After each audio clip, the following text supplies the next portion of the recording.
Hi, welcome to another episode of The List. It is a little later in the week than normal, but Jordan and I are back. And Jordan, I am wearing some stunner shades because it is a new week and the new week looks bright for us. But unfortunately, Jordan, we gotta talk a little bit about last week. Before we do that, how you doing, man? I'm doing well, man. I like this. What did you call them? Stunner shades. Stunner shades? Yeah, I like those. I like the new haircut. And I think we're getting ready for what should be an exciting second half of Dolphin season. Yep, absolutely. We picked the Dolphins to beat the Colts last week. We lost. It's one of those things I look at and I'm like, I watched it and I can't get mad. Stunner shades, bro. Stunner shades. But I can't even get mad at it because it's one of those things where the Dolphins did everything you want them to do. Wait, pause. I can't talk about the Colts yet. Can you see out of those? Yeah. Like you can see perfectly fine. There are no like lines in your vision. There are some lines, but I can see fine. It's just like normal. I always wonder about those. No, I can see fine. And what are the colors that are on those? They're orange and red. They actually light up. I don't have any batteries in it right now, and I don't really feel like grabbing it or looking for the battery pack. What kind of batteries does that take? I see a little wire hanging off the back of that. Yeah, no, I can plug them in and then they light up, so I can turn the lights out and this all lights up. Wait, pause. You have to plug them in. It's like a battery pack that you connect to your glasses on. Yeah, you connect it and like you wear it on your belt. So, yeah. I'm confused. So it's like a battery wear pack. Them out? Isn't the point to like wear them? You always have to like be near an outlet. No, there's batteries. You put it and it's like clips onto your belt. Oh, okay. Yeah, so it's very inconspicuous. But yeah, no, but the they're glasses are pretty conspicuous. Well, all things considered, they're inconspicuous. We'll see. Brett just went black like the Undertaker. All right. So Dolphins Colts. The thing I'm the most upset about is that it was a very, very winnable game. It's a game that I said last week that if we lost that game, I think we were going to look at it and be like, damn, that's a game we feel like we should have won. And I think that's what's going to happen as we get later in the year. It is a game I think we should have won. I think we were the better team. We lost because of 2 fumbles and a missed field goal. And we could also talk about Tyreek losing the ball in the air, but at least 10 points were taken off the board because of mistakes in plus territory. What's frustrating about the Tyreek thing to me is that that's now the second time, first time being in the Jacksonville game on one of the first plays of the game, where it's almost like Tyreek's lackadaisical play is what caused a play not being made, because that was a very catchable ball, just like the play was the first play or first drive of the year or whatever that was. Yeah. Yep. First fumble Raheem Mostert. That's one where it's like you just gotta know when to go down. He's sideways. He's still fighting, but he's not going anywhere else. He should have just gone down. The second fumble, the Ingold fumble, that play is getting destroyed on Twitter. It's one of those things, if he didn't fumble, no one would remember the play, unfortunately, because we ran a fullback dive on 1st and 10. Yeah, that's what I was going to say. Now, if he wouldn't have fumbled, people play just would have been like, that was stupid. The 4th and 1 fullback dive every play, it's almost like McDaniel heard us be like, all right, man, just run it up the middle. And was like, you want to run it up the middle? I'll run it up the middle every single time. Yeah. Well, it's not just that. It is, we're running inside zone. So it's not even run right up the middle. It's got to be perfect blocking no matter what. So and it's never perfect blocking. No, it's good enough, but you just can't do that. And Engel, he did have the nice wheel route this week. That was this week, right? That was one of the first plays. I feel like we throw an Engel wheel route every week.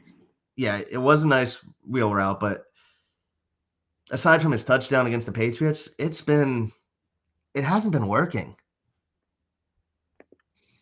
No. Hi. So, but yeah, I'm not even mad, but then just disappointed. I hate saying that. It's the dad thing. I'm not mad. I'm just disappointed in you.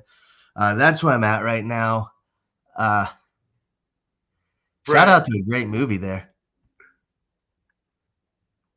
Yes. you see Zach comment on your tracksuit next. Yeah, I did see the tracksuit. They do have that. I might go pick that up tomorrow. And the light socket haircut again. Yeah. But yeah, no, the other thing I will say is Jordan, watching the all 22 for Indy and even Seattle again, I'll say this. McDaniel deserves full blame for play calling, costing us the Tennessee game. But for Seattle and then even, yes, against the Colts, there's only so much he can do to simplify these plays. People are complaining that Waddle and Hill didn't have a target until the second half. They were open, and they were the first reads quite a bit, and Huntley wouldn't even look at them. Oh, this is one of the first ones. I actually don't really blame this on the quarterback play because the quarterbacks didn't turn the ball over. To me, they did what they needed to, but I'm just saying what people saying, like, why didn't we target or why didn't we get them more open? I was just saying they were open. We just didn't go for him. Huntley just did not feel comfortable to go towards them. Yeah, but I would rather Huntley, if he doesn't feel comfortable, I'd rather him not do it than do it wrong. Yeah. And throw interceptions. No, and that's fine. I agree with that. I was just saying, like, I think we're seeing, and this goes right into the Arizona game, I think where we are seeing. Brett, this is what Zach says you look like. I knew exactly what he was looking. I knew exactly what he was commenting on. No lie, the Goofy movie is one of my favorite Disney movies. So I do know who Powerline is. I do know the songs from the movie. So I did not take that as an insult. I actually found that very flattering. I just had to put it up there for the people that didn't know what Powerline was. Yes, no, it's a great movie. If you've never seen a Disney movie, please go watch it. It's one of the best ones there is. Or the Goofy movie. I said Disney movie. But Brett's rattled right now, guys. We got him. I'm not rattled at all. I just messed up my words.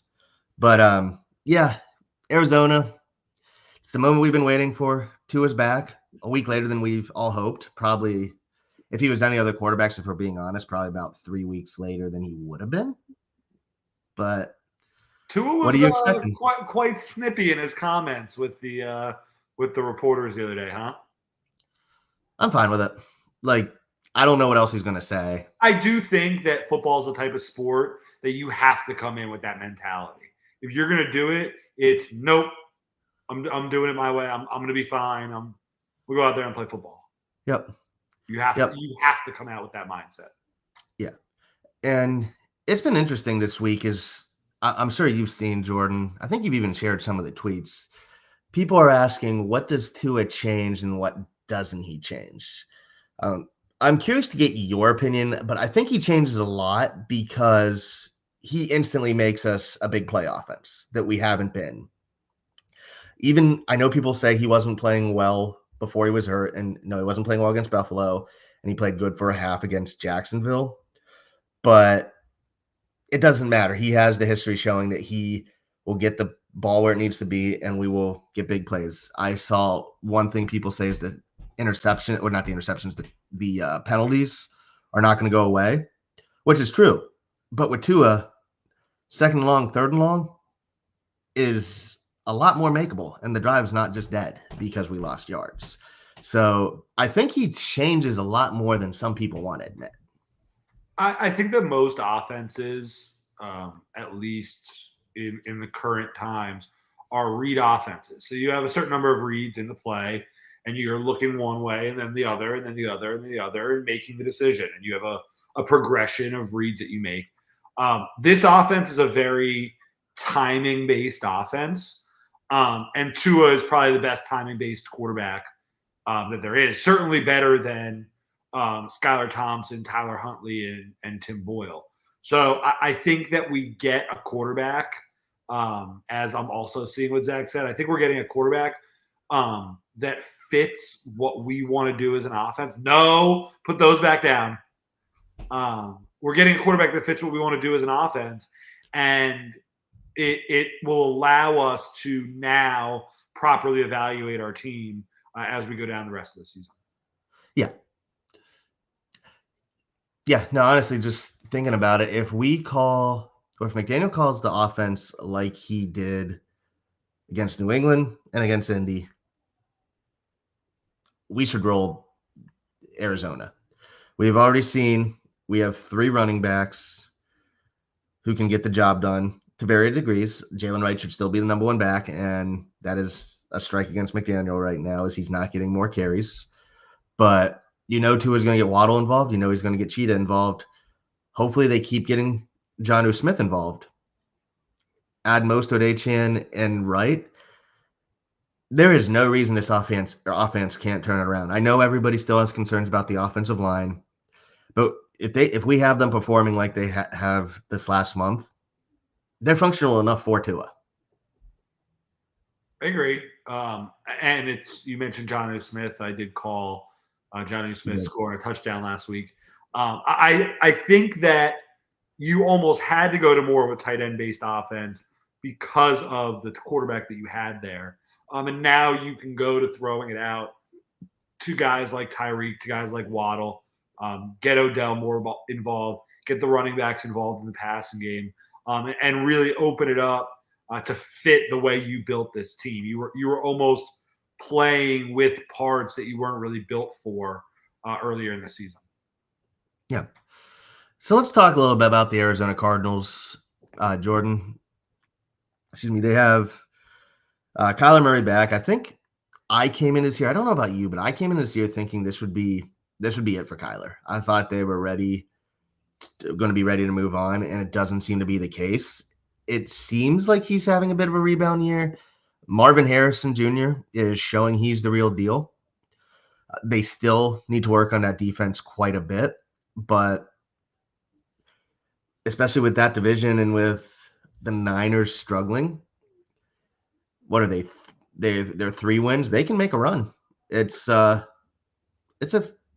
fairly, I wouldn't say scary, but a team that can give you a little nerves, especially because despite having another good week, I still don't trust Cater Kohu in the slot fully yet, but hats off to him. He did have another good week, but how much is that playing against Anthony Richardson, and how much is that him being good?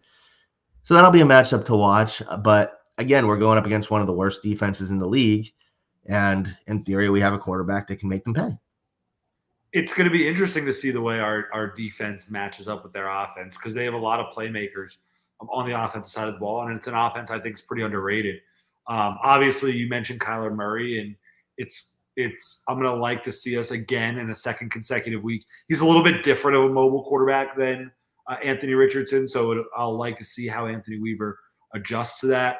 Marvin Harrison and Michael Wilson, both are decent receivers. Trey McBride's a top-tier tight end. So I'll love to see how we cover the tight end this week. And James Conner's a really physical back. And I think people have questioned the physicality of the Dolphins up front. So it'll be interesting to see how they do. Jonathan Taylor missed last week, and they still lost that game. So it'll be interesting to see with James Conner coming back, what the adjustments that the Dolphins make defensively. But their defense, we should, especially with Tua back, we should be able to move the ball and put up some points. I expect this to be a much higher scoring game than we're used to over the last couple of weeks.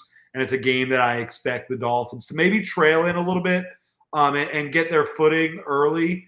But to me, it's a must-win game for the Miami Dolphins. Oh, there's no doubt about it. This is definitely must win. I hate to say it this way because it feels like a defeatist attitude, but if we lose, I think you got to look at trying to sell some of the assets you have before the trade deadline. I don't disagree. I don't want to say that, but I feel like if we lose, we will have to be at that point. One thing we got to talk about, again, is one of the touchdowns the Colts scored. David Long, again, took the wrong seam, gave a wide open touchdown run against James Conner, even against Kyler Murray too. That's something you can't do.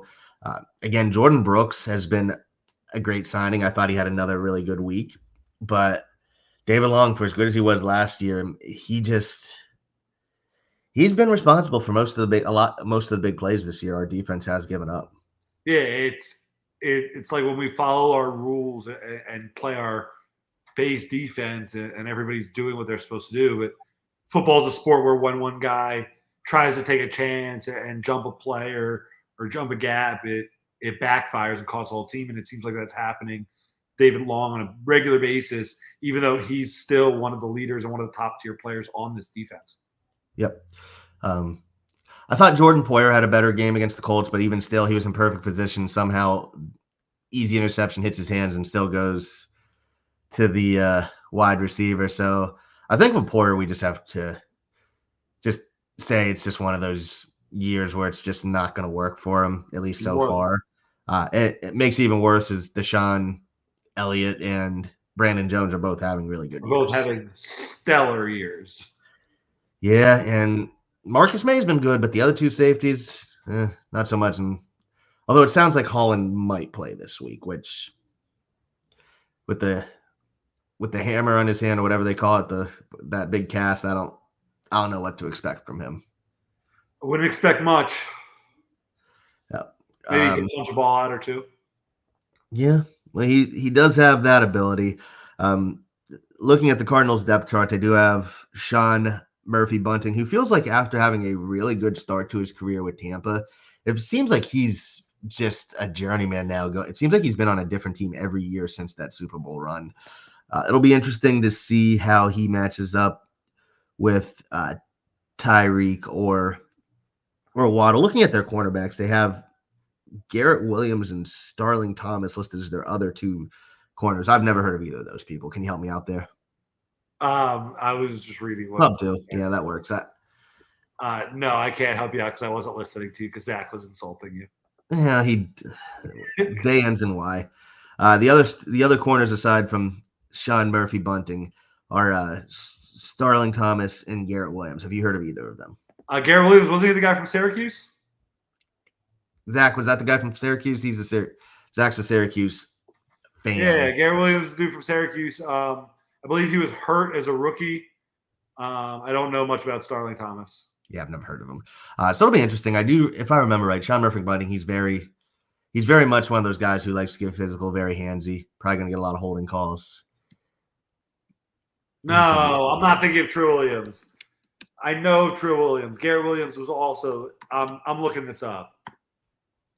Fair enough, but yeah, I think we can actually get some holding calls. He went to Syracuse. Too. He did go to Syracuse. He was a third-round pick in 2023.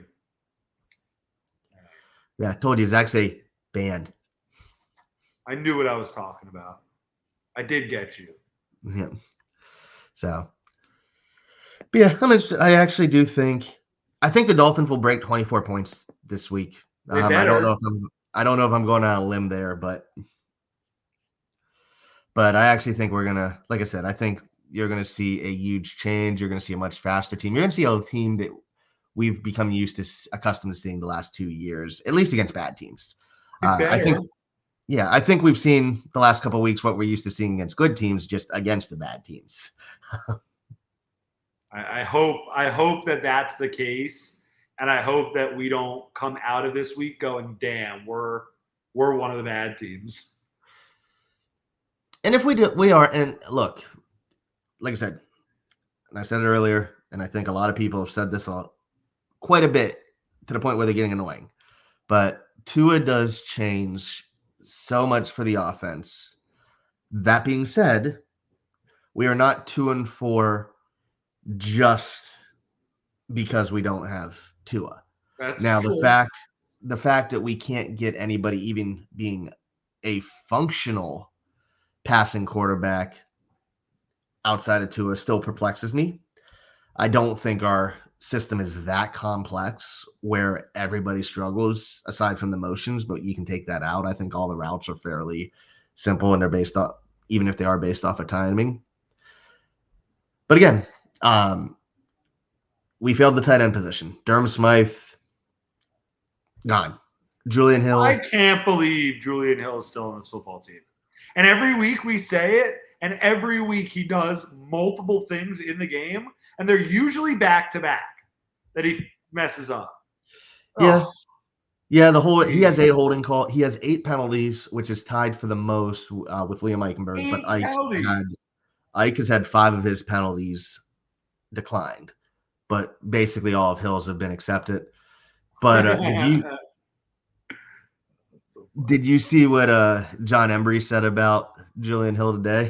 Sometimes it's ticky-tack and sometimes it's obvious. Sometimes even Stevie Wonder could see it. Yeah, so when your coach is saying that, you got to work on it. And yeah. And there's another week that I'm stuck asking, what does Tanner Connor bring to the team? Although this past week he did bring a false start on special teams, which was ironically credited to Julian Hill in game. But yeah, and they released Hayden Rookie from the practice squad this week, although they say they want to bring him back. But I don't get it. Just like, again, got to give someone else a shot. Yeah, you just have to. Jonnu Smith is showing he's what you and I at least thought we were, where he's a solid over the middle target that can give you a little bit of something and open up the middle of the field. But he just needs something else. And tight ends are such a big part of this offense. We say it so much, guys, but we just cannot rely on Smythe and Hill. We're probably stuck with them all season, but we need to replace them. And at some point, because everybody talked about how smart Tanner Connor was, how much he knew the playbook, he's got to start doing something. I'm tired of him wasting a roster spot because I'm sorry, he doesn't really play special teams where he's not a standout. He doesn't really do anything on offense and he doesn't block. So until proven otherwise, he's wasting a roster spot. I don't disagree with you in the slightest. Yeah. We also got to get something from OBJ's got to show that he's more than just collecting a paycheck. We have a lot of guys that are just standing around right now. Yep. Though I do think, and he didn't get a lot of targets. I think he got one for like 3-yard or a couple late. Malik Washington is getting open.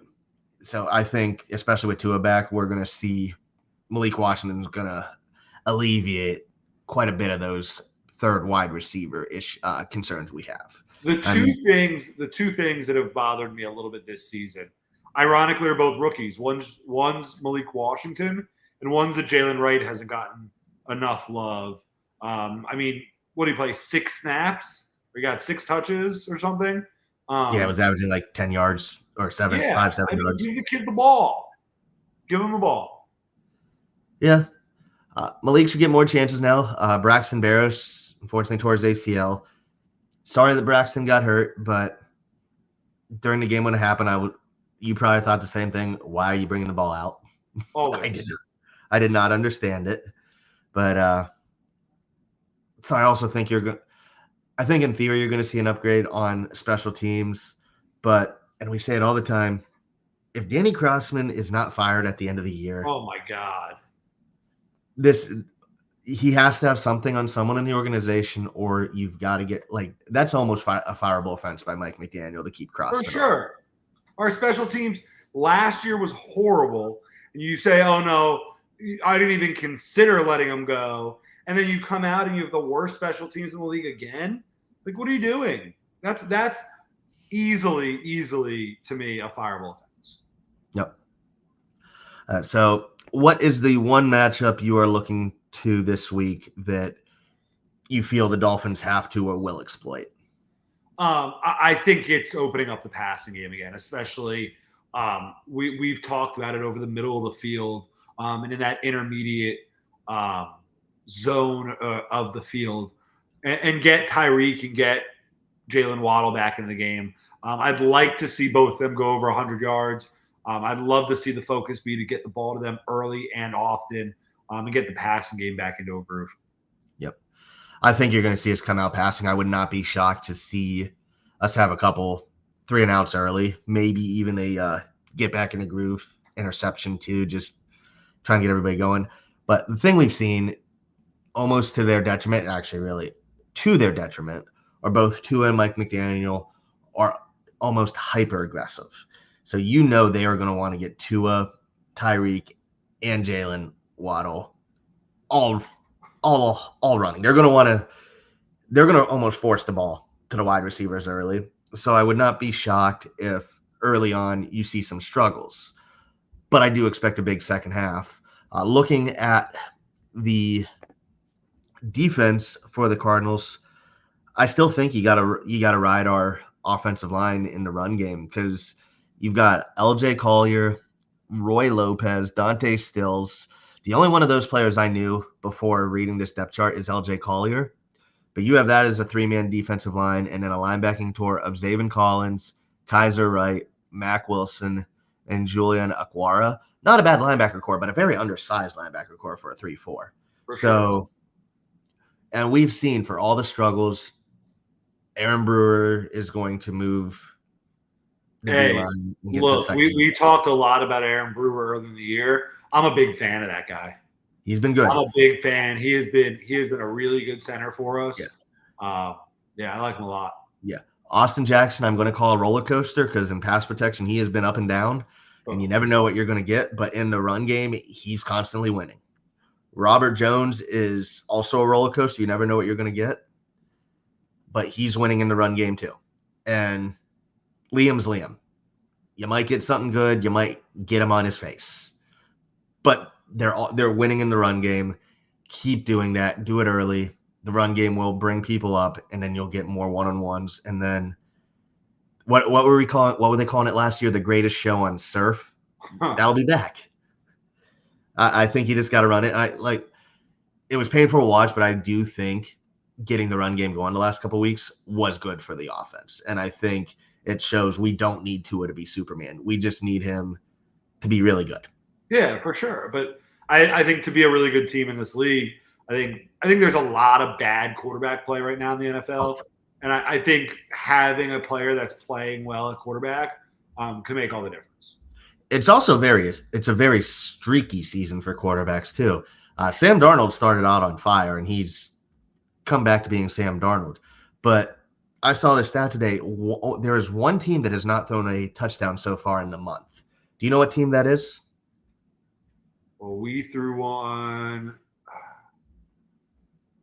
The Chiefs, I'm going to guess. Yes. Is it the Chiefs? The Chiefs have not thrown a touchdown pass this month. Wow. So that tells you where we're at. This year has been very much the renaissance of running backs. And you ride it, and it's best friend for a quarterback who's missed over a month of the season. And yeah, I think Jonnu getting the targets was also good because I think it will ultimately open stuff up, and I do think in a lot of ways we will see an even more functional offense than we did last year, which was the number one offense in the league, just because we have that over the middle target and we have the consistent running game. I think that if you continue having an elite running game, and Tua becomes again what we think Tua can be, the possibilities with this team are endless. Now you can get into the conversation. I think we should win a couple games before we have this conversation. You get into the. I am projecting. And can we make up enough ground to make the playoffs? Yes. That's the conversation. I'd like to see us win a couple games first, but it'd definitely be nice to get back to kind of a place where we know that our offense can do what it needs to do to win games. Yeah, but let's do this exercise real quick because let's talk about playoffs. I think at this point we shouldn't even talk about the division. No, maybe closer with the division, maybe down. But let's look. Chiefs making the playoffs. Yeah. Ravens are making the playoffs. Bills are making the playoffs. And I'll say the Texans. So those are the four division winners, we think, right? Yeah, I'd say that's about right. And there's 3 wild card spots. Yeah. So Steelers are probably getting 1. Yeah. So record-wise, and their defense is always going to keep them in games. But let's just say, but we're not going to say they have it locked up. So we're competing with the Steelers, the Bengals, the Chargers. Would you say there's anybody else you would say is a? Did you say the Broncos? I did not, but because I think they are going to. They're above 500.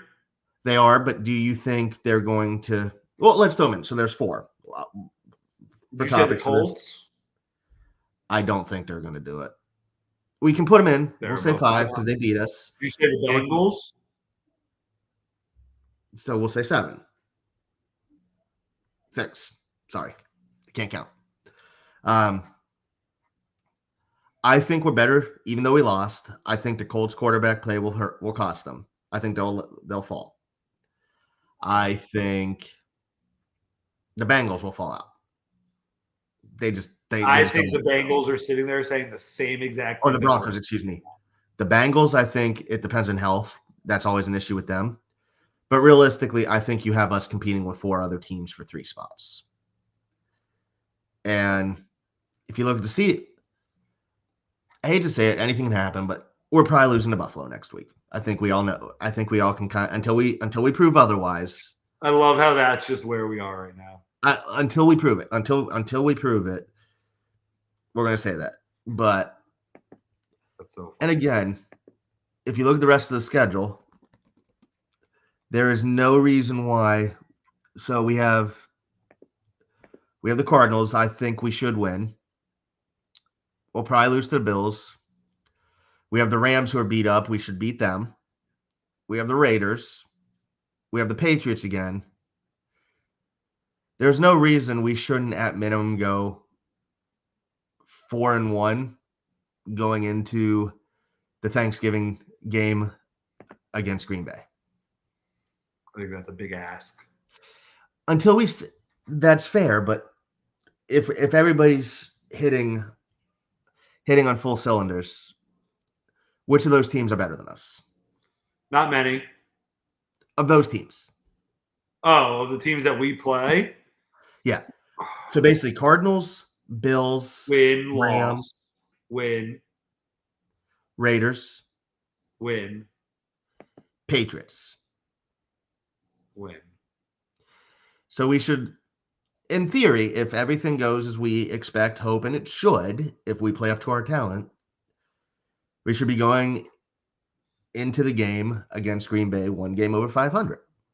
That all changes if we lose on Sunday.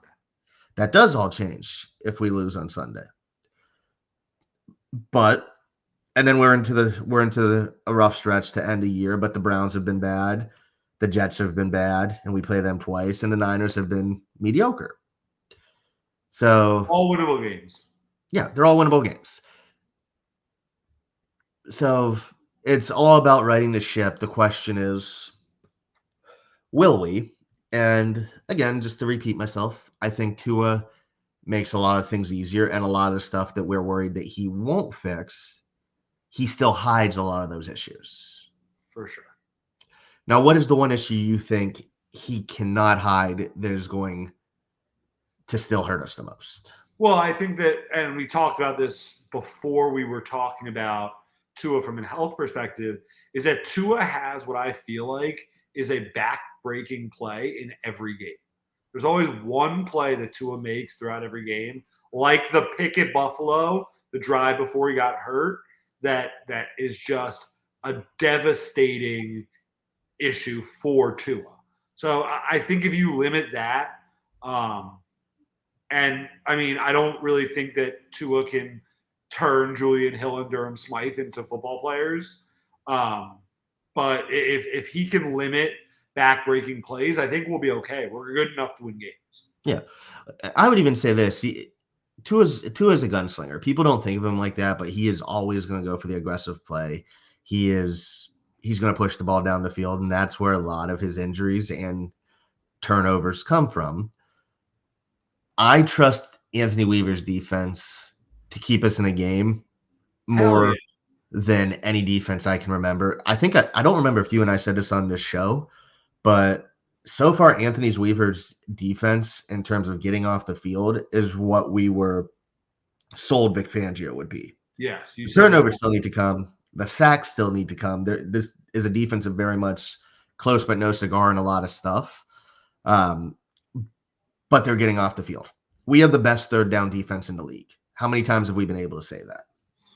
I don't think ever. Yeah, it's been a while, and that is not something to really sniff about or sneeze about and just ignore. There's nothing he can do to fix our special teams. And if games come down to special teams, we're like I hate to say it, but as long as Danny Crossman is our coordinator, it's going to be an issue.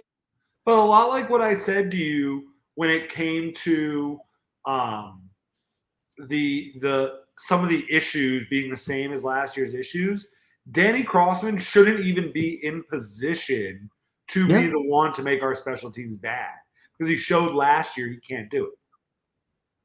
Yeah, the book on him's always been, and you can look at any stuff he's been. The first year they're good, and we were good his first year, and then it just all craters.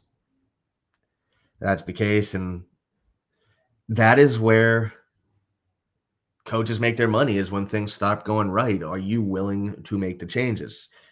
Uh, I will say this about Mike McDaniel from play calling standpoint, even if it hasn't worked record wise, he has shown me he is willing to make changes when he needs to. Fair. Um, like I said, it hasn't worked as we'd hope, but we're not trying to call games like two is back there with Skylar Thompson anymore. So that's a plus. He has shown if a defensive coordinator is not working, he will make a change. Now, having three different coordinators in 3 years is not ideal, and we might have 4 and 4. Not because Anthony Weaver's bad, but I think he's going to be a head coach sooner than later in this league. I agree. But special teams has just gotten progressively worse. We have no return game in a point where they've made changes to create more of a return opportunity. We somehow got against Buffalo, what was it, Tennessee, like a 70-yard penalty because of illegal onside kick or something like that. And there's just multiple penalties a game. So at some point you got to make a change. You got to make a change there. But I feel like that is what's ultimately going to cost us is more than anything is special teams. I will continue to be one of the offensive line's biggest backers, not because I think they're good, but until they show in a game that they're going to cost us, I'm not going to complain about them. And that's the biggest thing this month, the month and a half since Tua has been out, is so many people talking about the offensive line. And yes, if we go back, and I will continue to back Chop Robinson too. I know he had a rough game on Sunday. There's no backing that up. He had a chance to make a big tackle for loss, and he got trucked. I am not going but I'm not going to not support him. I would have drafted Jordan Morgan out of Arizona and made him our left guard this year in the first round. That's the move I would have made. And I think Patrick Paul, I'm willing to give him a shot. I would have drafted Dominic Pooney in round 2. So then you're looking at an offensive line of Armstead, Morgan, Brewer, Pooney, Jackson.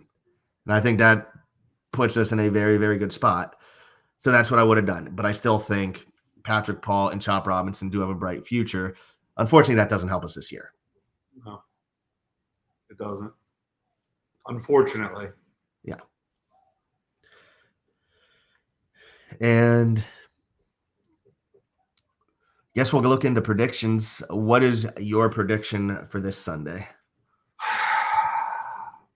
Making me go first. Yeah. Well, I can also tell. Let's also talk. This is like, I can tell too. You're just kind of like, we're keep being optimistic, and I get it. We try and keep being optimistic. I think you and I are two of the more optimistic podcasters in the Dolphins fandom, and it's a chore to talk about this team anymore right now. Yeah, I think you have to think must-win game. Tua's back. Like, they have to win this game. I'm going to go Dolphins win 31-27 on a late touchdown drive. I think we win 31-14. I think we give up a touchdown early. I think we have a couple drives to get our feet underneath us. But I think once Tua gets comfortable, and I'm going to say this too, it is going to be just like last time. He is going to take a hit, and it is going to get him into the game. And he is going to remind people who was the NFL's leading passer last year. And he is going to remind people just how good he is. And Mike McDaniel is going to be coming back looking like the genius play caller that people thought he was beforehand. God, I hope so. I think so. And I will say again, as I get blurry right now, and it's just because of my shades, I will say that. Um, I think, like, I really do. It maybe it's optimistic. Maybe this team hasn't beat me down enough in my 34, soon to be 35 years of living. But when Tua's our quarterback, good things happen. Even if he's not putting up big numbers, we don't lose much with Tua in there. And everybody's just talking about how having him back and having him practice is making a difference. And you can see how excited the players are. Now they're excited because they're actually going to get the ball, but it's still something. And just seeing everything, it just feels like that energy, that confidence is back. And nothing is better than salty Tua. And I think we're going to get a couple weeks of salty Tua. Yeah, for sure. Brett, last week I picked Jonnu Smith to score a touchdown for the Dolphins. And I believe he even scored the first touchdown for the Dolphins. So if you could predict right now a player that will score a touchdown this week for the Dolphins, who are you picking? So I'm going to say it this way. We're going to have 3 passing touchdowns, each to a different player. Cheetah, Waddle, Malik Washington. Wow. I think Washington gets his first career touchdown this week, a week after his birthday, but he's getting that first touchdown. I think Tyreek definitely gets one. And I think Waddle gets one. I'll say that my prediction this week is that both Tyreek Hill and Jalen Waddle score a touchdown. Yeah, but I'll also throw an extra bonus prediction. I think both our rookie edges get their first career sack. I think both Mo Kamara and Chop Robinson finally get off the pine, and they each get a sack. I would love to see that. Yeah, I would love to see any of our edges get a sack. Do you know who led the team in pressures last week? Just out of coincidence. Was it Chop? It was Jalen Ramsey. Oh, wow. Oh, yeah. He had those back-to-back plays there where he rushed in and made a difference. Yeah, he had 5. First one he almost missed. Yeah. Chop and Bowser didn't have a pressure. I think Kamara had 2 or 3, I think I saw. It's been interesting to see the amount of snaps Bowser's gotten coming right into it and his comfortability in Weaver's scheme. That was a great pickup for us. That's gone really under the radar. Yeah, he didn't. Yeah, I think the defense, even still, they didn't get a sack last week, but I don't think people realize how much pressure they actually were getting on Richardson. Richardson's not a good quarterback, but when you're that big and you're that fast and that athletic, sometimes you just gotta tip your hat and realize you're just not going to get him down. I agree. So, yep. So we're on getting on the almost 45-minute podcast. Jordan, I think it's tough to say it, but this has been such a rough season. It's just like how many more things can we say until we get tired of saying that, until it actually happens. But I do honestly believe, like I said, the negativity is going to come positive after this week, at least for a week. Brett, you just sounded like an absolute robot. So you might need to repeat yourself. Oh, well, sounded fine on my end. But yeah, the negativity around this team I think is going to become positivity after this week. Just Tua's back. We're actually going to have a functional offense. I don't know I think it's going to be good. Maybe not right away, but I think it's going to be fun again. It's going to be interesting to see what our mood is like come our next episode. I will say this, for everybody here, if we lose this week, we are going to be talking about players that we're trying to trade, try and get anything to load up for the draft. God, I hope we're not at that point already next week. It'll be that time because I don't really have. 2 is basically it. You've seen my quarterbacks on college. The last month has been brutal for me. I would say me too. Yeah. But everybody, thanks for joining us. We will be back next week, hopefully celebrating. And if not, we'll probably be, drinking and complaining some more. But for Jordan, this is Brett. We will talk to you next week, guys. Have a good night, everybody.